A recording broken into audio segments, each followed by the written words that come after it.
already peeled.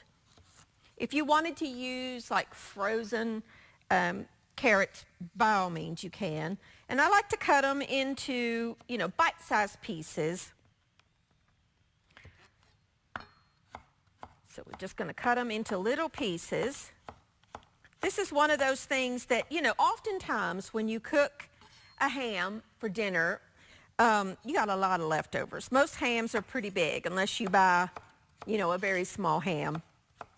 Ham freezes beautifully for leftovers, like for soups and things like that. So that's what this is. This is just some leftover ham that I put in the freezer. You can go ahead and cube it if you want to before you freeze it, or you can just freeze it and then cube it when you're ready. If you don't have leftover ham, the grocery stores do sell little, I think they're about maybe half a pound or a pound of just diced up ham. Or you could use Canadian bacon, which is basically ham, that you can buy in the grocery store. You could use country ham. You could use deli ham. Probably not the best choice if it's thin cut, but you could get it cut real thick from the deli. Like a big chunk. Whatever you have is fine. You can mix up the vegetables any which way that you like. Typically, most vegetable soups or soups in general will start with celery, carrots, and onion. Now, I'm not going to add any celery to mine today because I don't have any. But if you have celery, by all means, add a little bit of celery to your soup. This is one of those recipes that you truly can customize to your liking. But I do want to add some carrots.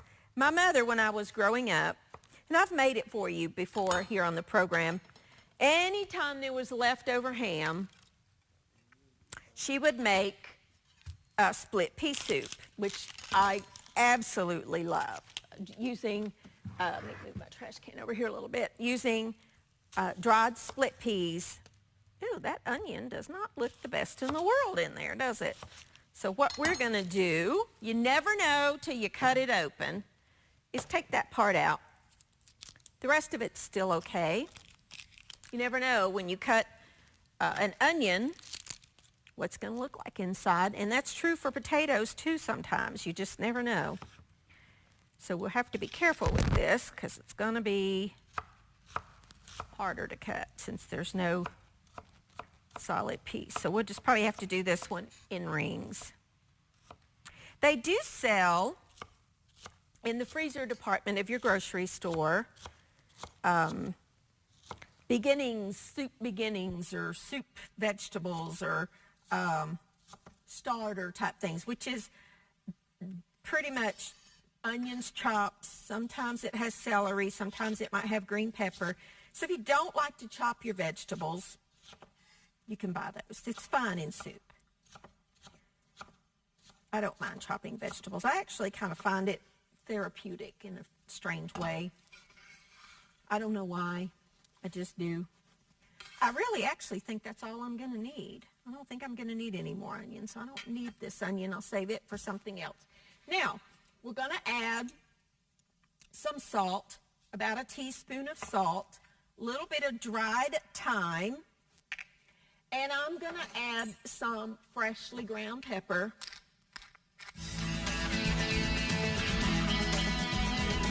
About this pepper, there we go.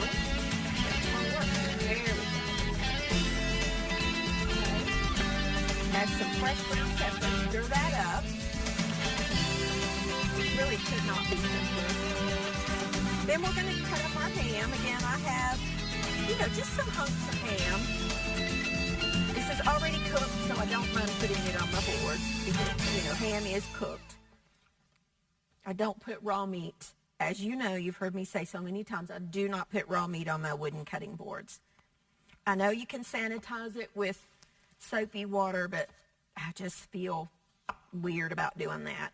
I'm going to chop my ham. It's actually still a little bit cold. I took it out of the freezer about an hour ago. This was a spiral cut. Actually, it was our Easter ham. It was spiral cut.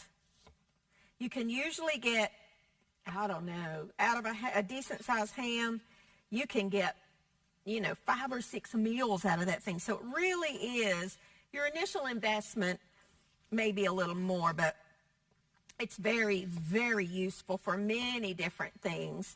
So what I do oftentimes with my leftover, if I have a lot of leftover ham, is I will go ahead and portion it out and put it in like little Ziploc bags and freeze it for different meals. You could do omelets, you can do frittatas, you could do soups, you can do sandwiches, you can do many, many different things with leftover ham. If you don't have ham, you could substitute maybe, like I don't know, maybe some turkey if you had leftover turkey. You would not get that same smokiness that you're going to get from the ham, but it would be good. I just think this soup is just ham and bean to me. Sometimes I make a bean soup with dried beans. Today we're not doing that. We're talking convenience here. We're talking getting your dinner on the table very, very quickly. I like my hams to be kind of, bigger chunks, not real tiny little chunks.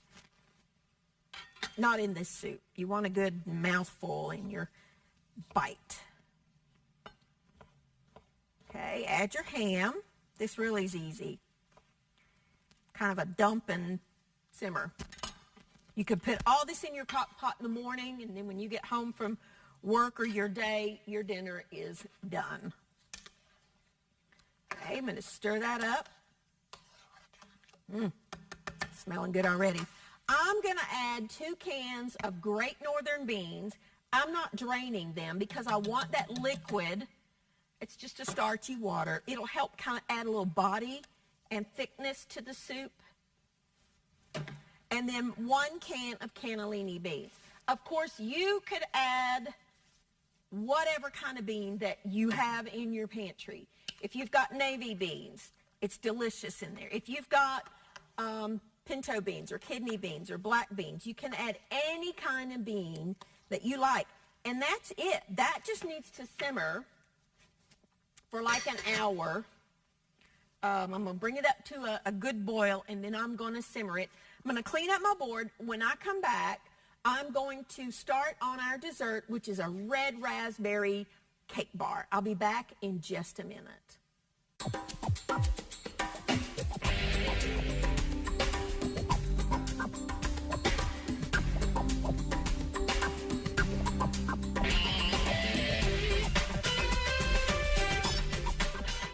Alrighty, now our soup is simmering away. You could add a bay leaf to that. You could add some dried sage to that. Would really bring out those flavors if you wanted to. Now, we're going to get started on a very, very easy red raspberry square.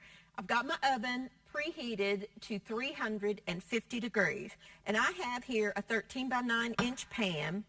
In this bowl, I have 1 box cake mix. This the yellow cake mix that I like, the ones that have like the pudding or the extra moisture in them.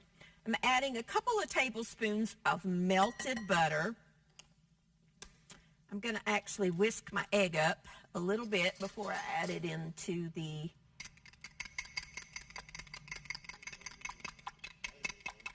This is not going to be like the traditional cake batter. This is actually going to be a crumbly, thicker mixture. Now, you might need to add a little bit more melted butter if your cake, it really, anytime you're baking, it depends on the humidity of your day, of your room that you're in. I actually do think I need just a tiny, tiny bit more butter in that. So let me get a little bit more butter. Melt it real quick. Can melt it in your microwave. I'm going to add about another tablespoon. Let's go over here. I love a microwave for melting butter. Just don't forget it and let it pop You know how it'll just, that water will just start bursting into the microwave? Had that happen many times, this morning included. Let's see. You got to watch it just a second. You could use chocolate if you wanted to here. Yeah, it's good enough. That melted it. You could use chocolate. Chocolate and raspberries go great together. You could use anything you wanted, really. I just like the flavor of the butter mixture. Now, again, you're making the base for this. I'm going to add about half a cup of just chopped up pecans, because that's what I have, but you could use almonds, you could use walnuts, you could use, pretty much anything you wanted to. Any kind of a nut. If you don't want to use nuts in there, then you don't have to. And it's very, very, very humid in here, so, I mean, not humid, but dry. So I'm actually going to add a tiny bit of water to mine, probably just a couple of tablespoons, and that will be good. Yeah, that's perfect. Now, you want this to be crumbly. You see how that's just nice and crumbly? We're going to put this in the bottom of our bowl. Okay. Then we're going to take our spatula or your hands, either one. I'm actually just going to use my hands. And you want to press it out into the bottom of the pan. My hands are sticking to the mixture. So let's do this a different way. Spray the bottom of your spatula. And help yourself along a little bit. Okay? You just want to spread it out evenly in your pan. That's going to be your base for your bars. Then you're going to take a jar of red raspberry preserves. This particular one is seedless because I couldn't find any with the seeds, and I actually really like raspberry anything. Raspberry is one of my favorite, probably next to peaches is my favorite fruit. I could just sit and eat a whole package of raspberries on their own, and actually do that quite often. I love them. They're good, and they're good for you. You want to spread that lightly over top of your base, evenly, just all over. Okay? And then we're going to bake this at 350 degrees for about 25 minutes or so, or until it's golden and cooked through, and then we will make a glaze to go on it. So let's put this in our top oven here at 350 degrees for about 25 minutes. Somebody will set me a timer. Wash up my hands. And then we're going to make a glaze to go on top of that, because every little bar needs a glaze. Come on, soap. There we go. Okay, now, for your topping for this,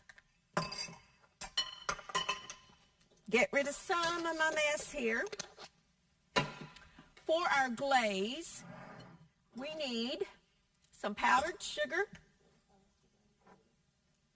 some water, and a little bit of vanilla extract. You could use almond extract if you wanted to. If you have raspberry extract, you could use that. I'm just going to use vanilla. I'm going to use all of it because I like the flavor of vanilla. And then you want to stir in a couple of spoons full of either water or milk.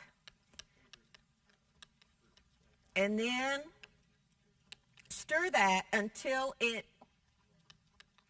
comes together. Let's see if I got a little whisk over here. I do. Might need to add a little more water. Yeah, probably about another spoonful. Don't add too much water at first, because then it just gets thick. And that comes together into a beautiful glaze that when our cake comes out of the oven, or our bars come out of the oven, we will drizzle this over top of it. So we're just going to set that to the side until it's time to get that out of the oven. I'm going to clean up my mess. I am the messiest little cook. I'm going to clean this up, take a quick break. When I come back, we are going to make a Johnny cake, which is kind of like a fried cornbread patty. We'll be back in just a minute.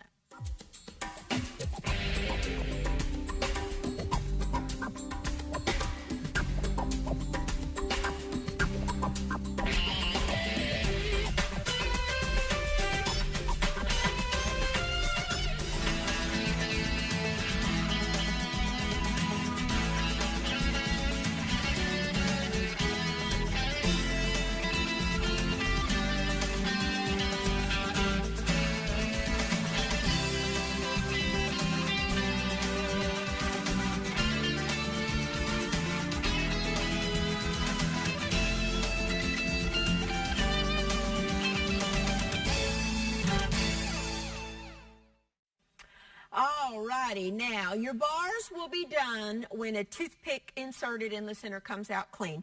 I took mine out of the oven, and I actually just popped mine in my freezer just to cool down real quick so we could glaze them. While we're waiting on that, the soup is ready. We're just going to make some fried Johnny cakes, which are kind of like a cornbread pancake, if you will. I've got here some oil, just canola oil that's preheating, and we're going to mix up our batter. I have a cup of cornmeal, cornbread mix, a cup of self-rising flour, which is not something I use real often, but sometimes I just think it's better. It's easier. So let me whisk that up. Let me grab a little whisk. The self-rising flour already has your salt, your leavening agents, your baking powder, baking soda, and all that in it. All right. Then I'm going to add 1.5 cups of buttermilk. Now, buttermilk is not something I keep in my pantry at all times, but they do make powdered buttermilk, and that's what I have here. You will need whatever your package calls for to equal 1.5 cups. Now, if you have fresh buttermilk, by all means use fresh buttermilk. I'm going to add an egg to that, just one egg. And I'm going to lightly beat that egg.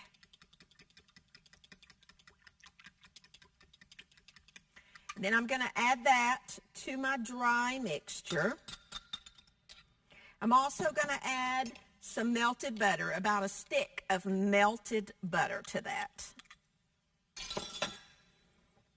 And then we're going to stir that all together till it forms a batter. I'm going to try not to get it all over myself. Making no promises on that.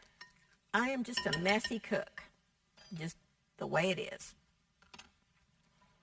If you'll let this set for a minute, it will hydrate and come together as a nice batter.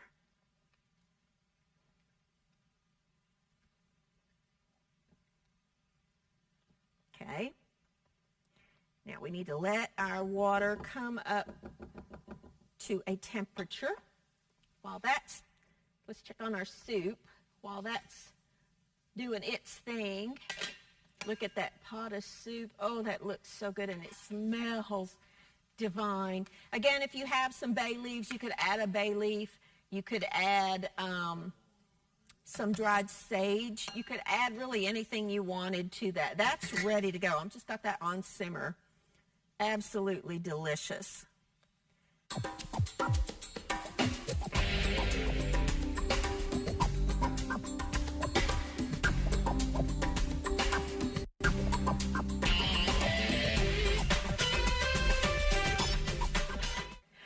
right, to your mixture, you want to add some shredded cheddar cheese.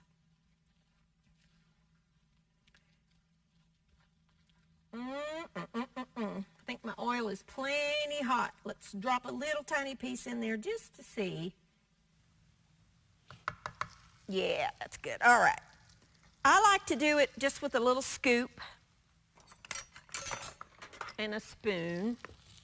You want to drop into your frying oil just like you would be cooking pancakes. If you want to do this on a griddle, you can.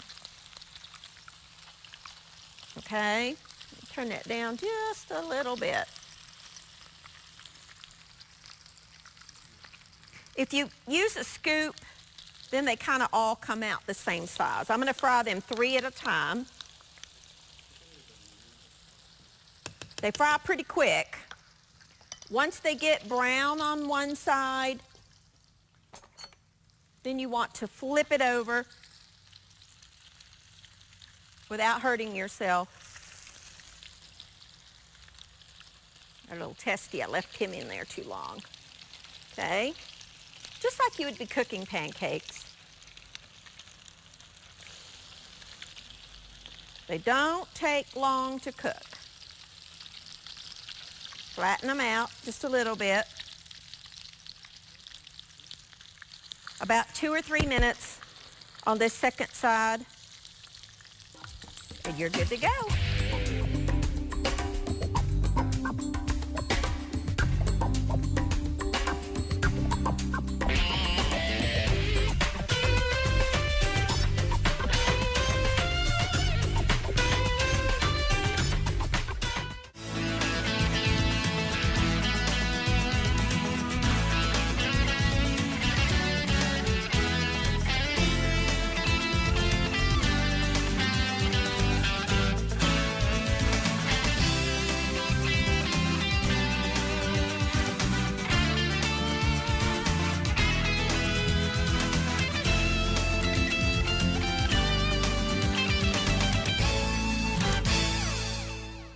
Alrighty, now, here are our Johnny cakes. I wanted to show you, these are the big ones, or you can make little small, little handheld size. Either way, it doesn't matter, however you want to cook them. Now, remember our bar that we made and our glaze? Now it's time to glaze. You want to make sure this is chilled, and you want to take your glaze that you made with the powdered sugar, the water, and I used vanilla extract. I don't like a whole lot of glaze. If you want to have more sweetness, then you can double the amount. I'm not a real big glazy person. I am the odd person who likes cinnamon rolls without the glaze. So, you know, you make more if you want. For me, I'm just not a big glaze. I like some, just not a lot. You just want to make sure it's drizzled all over your bars. And that's it. That's all there is to it. Now, just cut them into bars and serve them. You know, they make great, if you want, they make great little snacks or desserts. Great with a cup of coffee. If you want to keep what you don't eat, just cut them into bars and put them in Ziploc bags, and there you go. They're ready to go. Or just cover the whole thing with foil and eat it as you want to, however you want to do it. You could top that with a little bit of powdered sugar, too, if you wanted to. Either way, here is our delicious, delicious soup. Let me just bring it up here.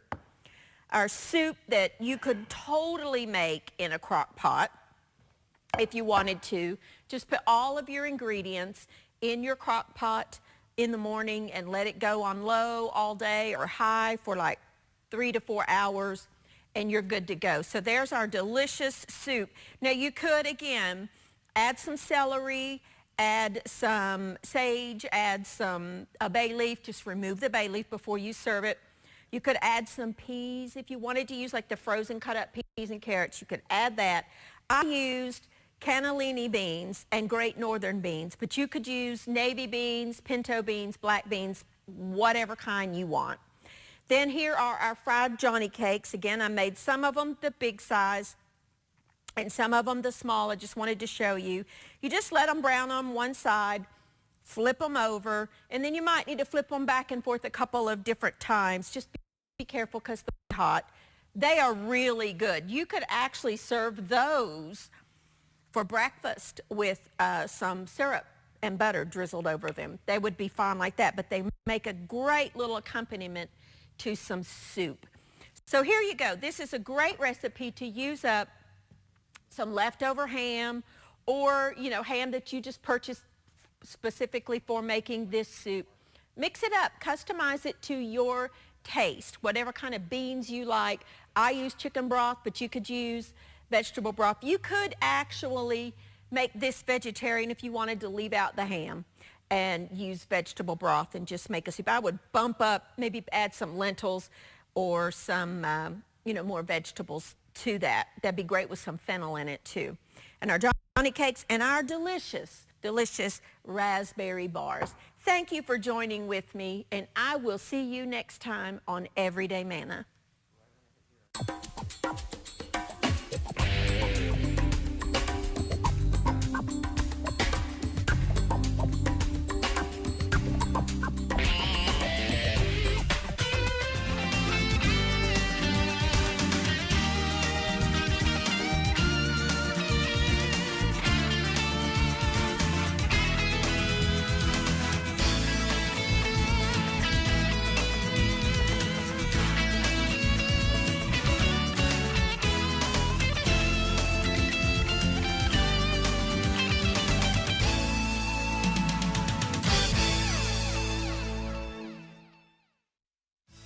Everybody, we have a brand new Everyday Manna cookbook for you. It's Everyday Manna's Southern Style 180